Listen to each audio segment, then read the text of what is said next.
I am here with Cleo Handler, who is a multi-hyphenate with, so we got the filmmaking, the acting, the singing. Did you ventriloquism? Is that another thing? No, I'm kidding. But you were on Chucky this past season, so that was pretty cool too. So I don't know if if you have anything that you want to kind of intro to start talking about as far as I know the main reason I wanted to chat with you is the living because that was it's one of my favorite shorts from last year. So I thought it would be neat to kind of talk about that too. So That's amazing. No, I'm here for any of it, and I'm really glad that that you connected with the living. That makes me really happy. So like, okay, do you because from the projects I've seen you've been a part of and what you've created, you're kind of like expansive. It's not just like strictly horror or anything. Like, are you a huge horror fan or like do you have preferences? Like what's your main thing? I am a big fan for sure. I feel like I get really into psychological horror and like Nice. thriller for sure. That's like always been something I've been obsessed with. I also lately have been thinking a lot about musical horror and trying Ooh. to find something to do in that world. Was like a big Little Shop, Sweeney Todd, Rocky Horror kind of person growing up. So but I also like campy, silly, like old school kind of 80s horror. So yes, I am a big fan. That would be way fun. I love horror musicals. Like I think it was Anne and the Apocalypse is one of the ones that was really fun. So good. That So movie does not get enough cred. It was so moving too. Like I thought it was just gonna be this like crazy, wacky zombie movie, and then I was crying and I was like, so yeah, great. I think it's just one of those things where like there's a larger group of horror fans that are like, don't touch my horror. What are you doing? That's musical. But like I love all the different stuff. And I used to growing up, I was really big into the slasher stuffs because I wanted to be an effects artist. Like I remember being 5 years old and playing with bottles of ketchup and wanting to, to make some horror effects and stuff like that. I That- just, I don't know, something about the pandemic and some personal life stuffs. I started shifting more into the psychological thriller and supernatural horror. So that's kind of more what I'm into. But I will always love vampires. Love me a vampire. So where did you come up with the idea or how did this story come about for The Living and what was like that whole creative process? I was last year, I guess, or 2020 into 2021, I was working on couples therapy for the Showtime show. I was doing like Oh, cool. casting remotely for them, which was Very a very fun random production gig, but it got me thinking a lot about therapy and how powerful it is and what like an intimate relationship it is. cool. And then I was thinking about like, okay, what if like this relationship were to go south somehow or like and then I started thinking about horror and I also had been doing some production work on Chucky before I acted on it last season. Very And cool. so I was like leaning towards these two extremes of like the horror and the therapy and then I had a conversation about addiction and about how it could be. I started thinking about the idea of a vampire as someone who was addicted to blood, but was like really working on themselves and trying to leave this part of themselves behind. And then it kind of all clicked together in like a story of family and of like losing your loved one and trying to reconnect. Yeah, that's really cool. I found some little moments in there that kind of resonated, and that's one of the things that's like really neat is when you watch something that you're not really sure what to expect, like what the story is going to be or how it's going to turn out, and you find those little moments where you are connecting with characters that either you wouldn't have thought that you would connect with, or these situations that you may not thought you connected with. So I thought that was really neat. And yeah, I enjoyed it. So I also have a little write-up review. I'm gonna talk a little bit more about it in the article. Thank you But so much. no Yeah, problem. it was really fun also to get to spend some time in like the horror film festival circuit. So I hadn't really, attended those kinds of festivals before. And it is just the best. It's like the best crowds, the best filmmakers, like everyone was just so fun. And even though the work was really amazing, I think there was the energy was just a little lighter. People people just had like excellent vibes, and I was really happy to be part of that.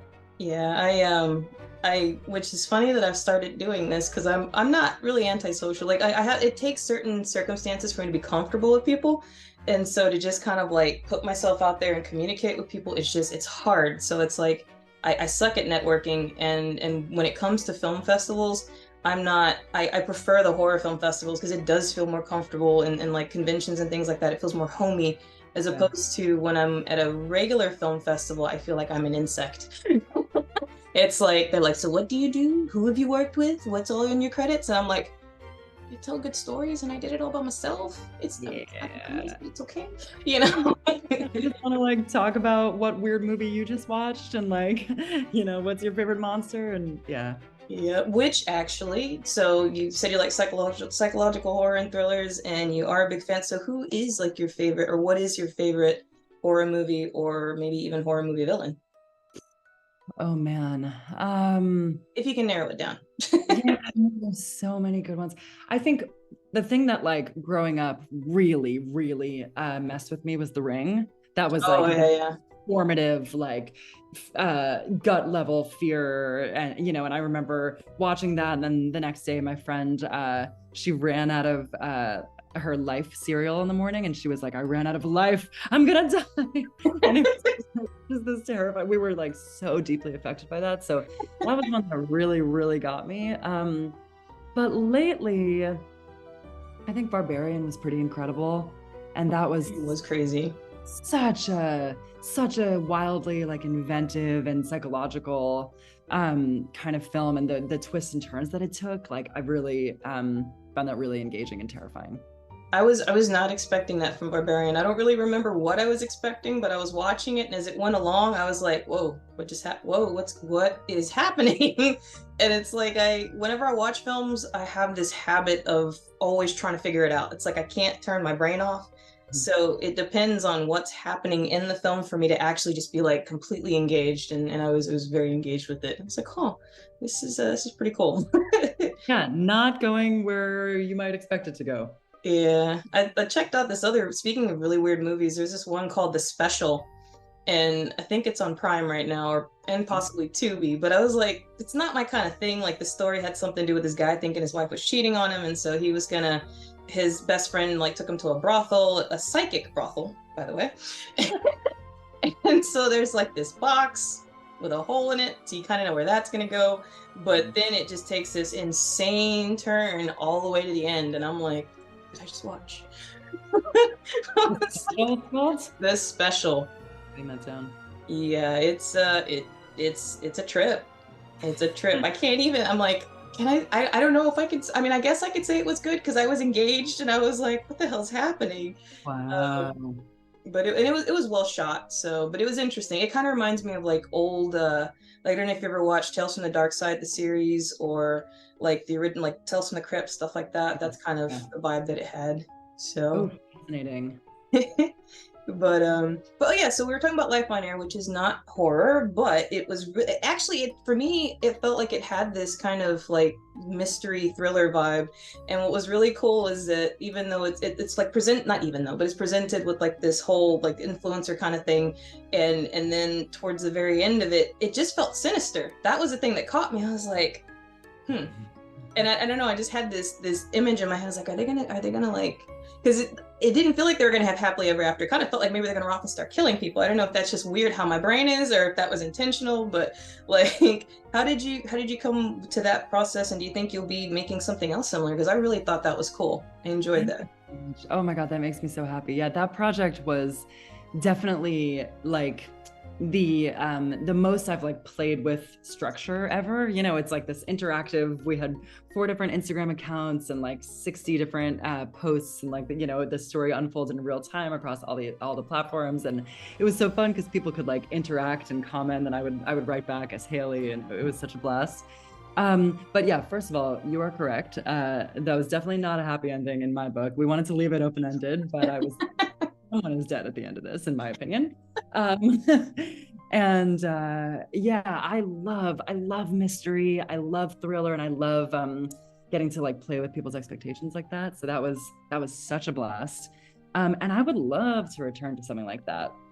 I've been oh my gosh, the cat is coming over to say hello. I'm gonna try to keep him out of the frame. But I've been brainstorming a sort of I guess you could call it like an interactive opera or something, but a friend who's a composer, we've been trying to brainstorm something that would involve audience engagement and like affect the course of the story in different ways and like a choose your own adventure way based on how people respond. So I've been thinking a lot about life on air. That sounds incredible. Well, I do VR stuff, so I'm kind of, Oh, hey, you know, yeah. if you decide to make an immersive thing, maybe we can collaborate. Oh my God, I love that. That's awesome. But yeah, I love new and different things, and I know that it's kind of hard to do that when it feels like everything has been done.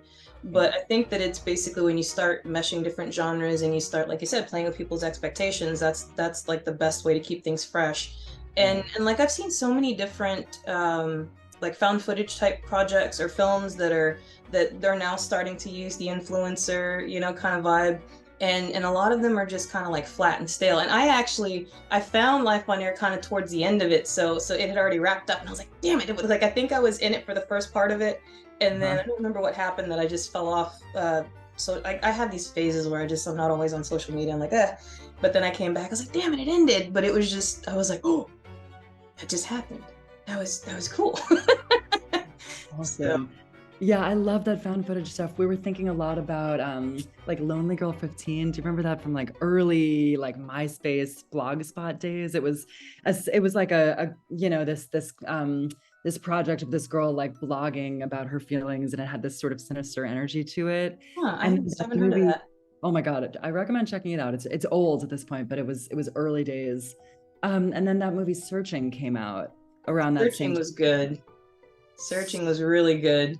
so successful. And I think there's something people might be resistant to the idea of like, having to look at screens and like a mystery playing out across different screens or whatever. But, when done well, it can be like so surprising and a really cool way to tell a story.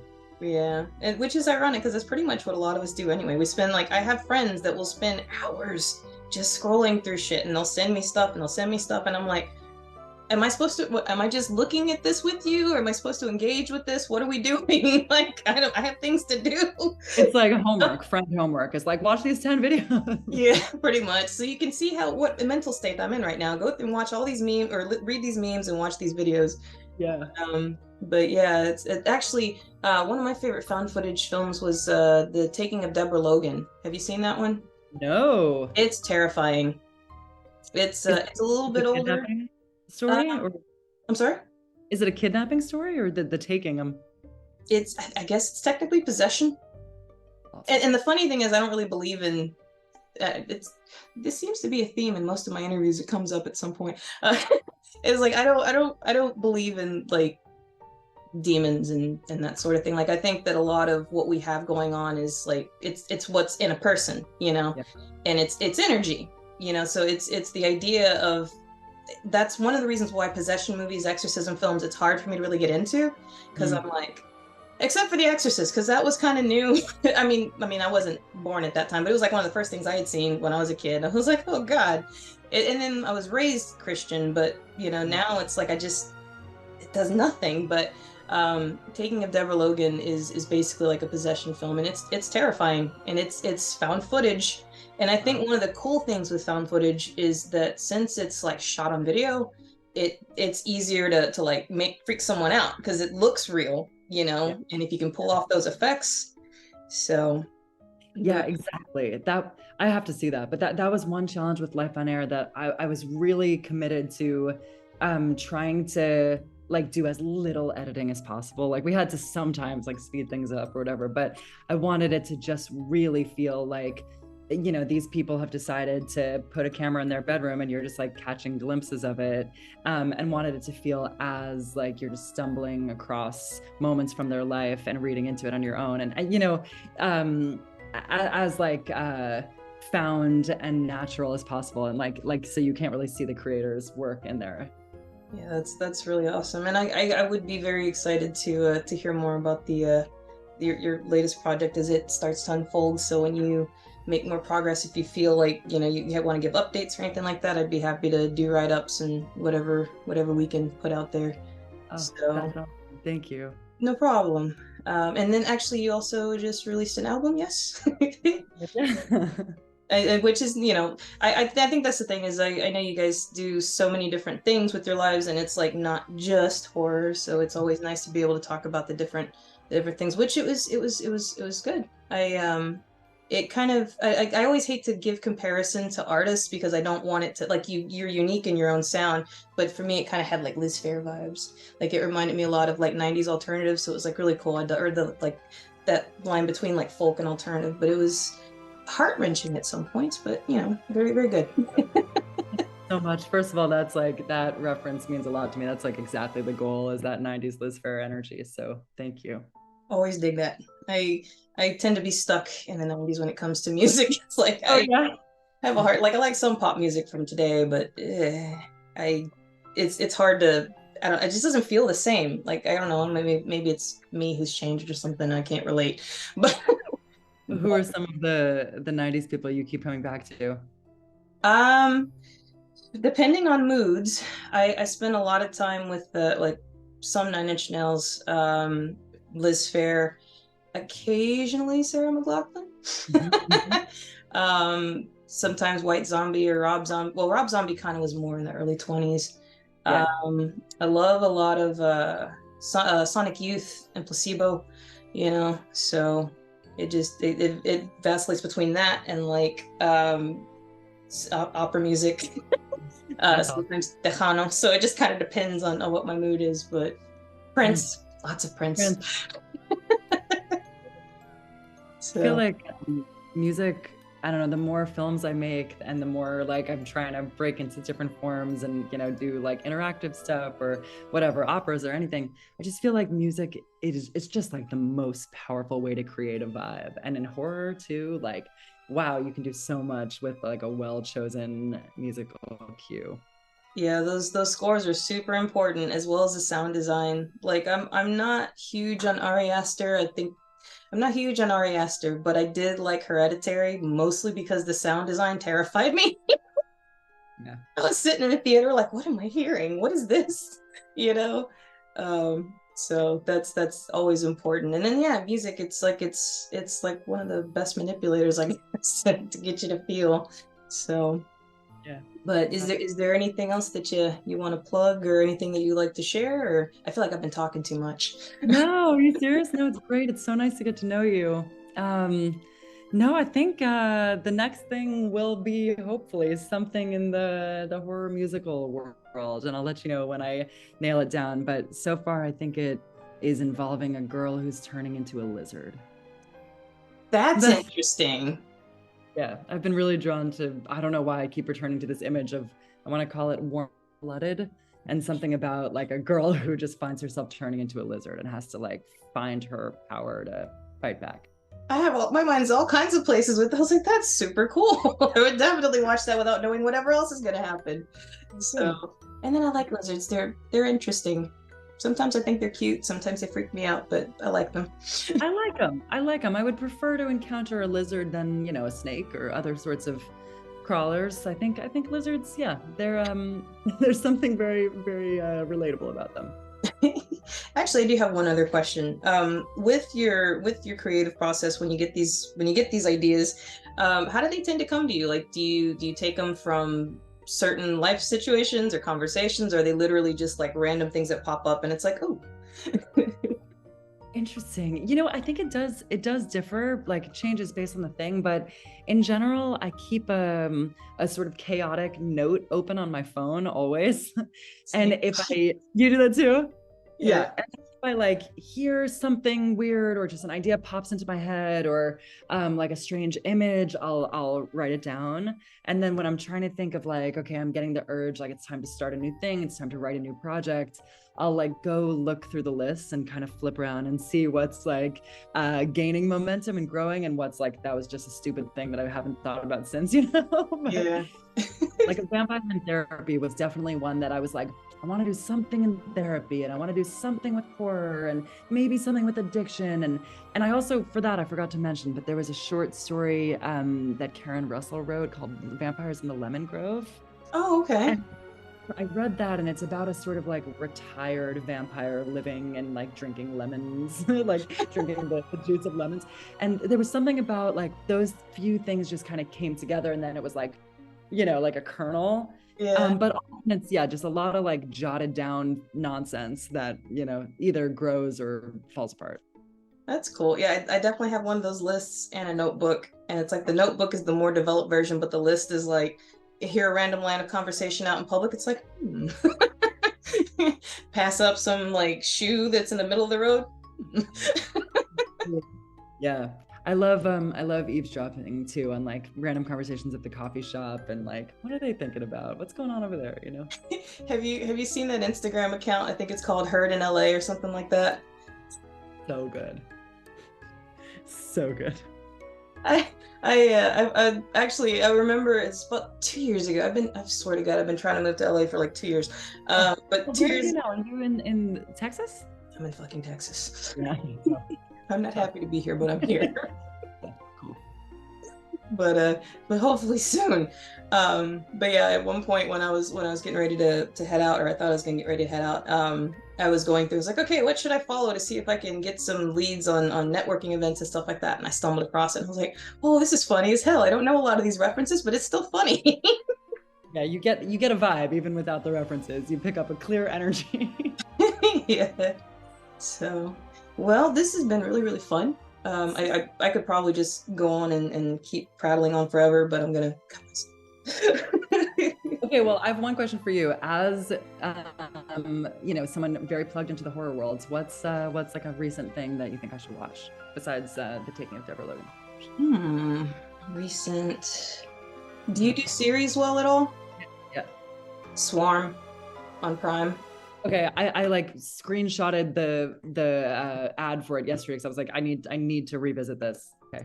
Yeah, Swarm on Prime. Have you ever watched Atlanta at all? Unbelievable. So if you're a fan of Atlanta, you will love Swarm. Not that there are any real parallels because it is something otherworldly, and it's like I watched it 3 different times. So I'm gonna do a write up on it, and it's like the first time I watched it, I was just sitting there like that's just the whole time because you're not used to seeing it. And like I'm Afro Chicana, but I was mostly raised with my Mexican American family, and so I don't really have a distinct connection with having grown up in Black culture.